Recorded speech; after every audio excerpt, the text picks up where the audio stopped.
Hello दोस्तों, स्वागत है आपका अगले वीडियो में।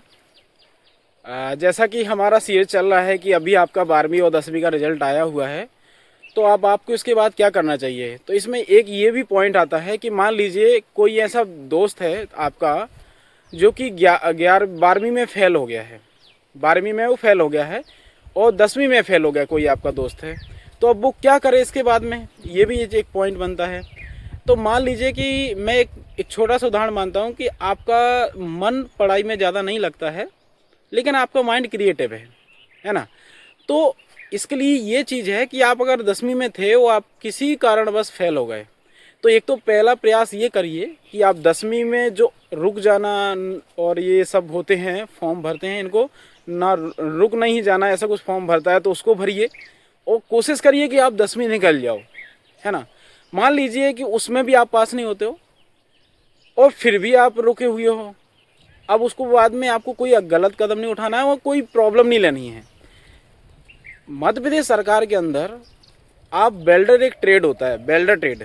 आपके जो ITI कॉलेज होते हैं, सरकारी कॉलेज होते हैं, प्राइवेट कॉलेज होते हैं, वहाँ पे एक वेल्डर नाम का ट्रेड होता है।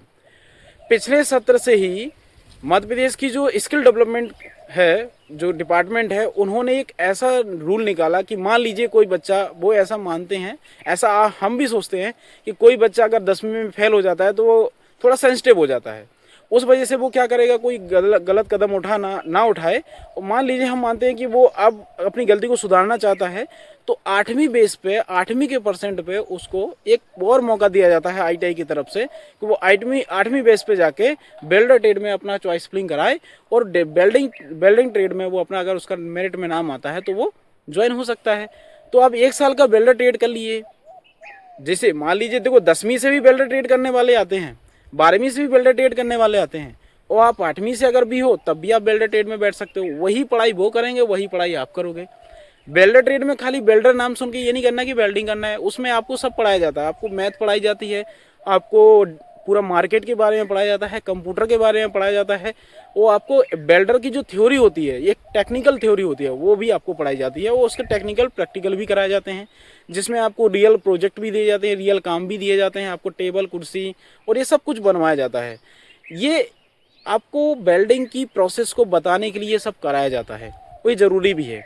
तो आप एक बेहतर वेल्डर बन सकें, उसके लिए आपको एक अच्छी ITI चुनना है।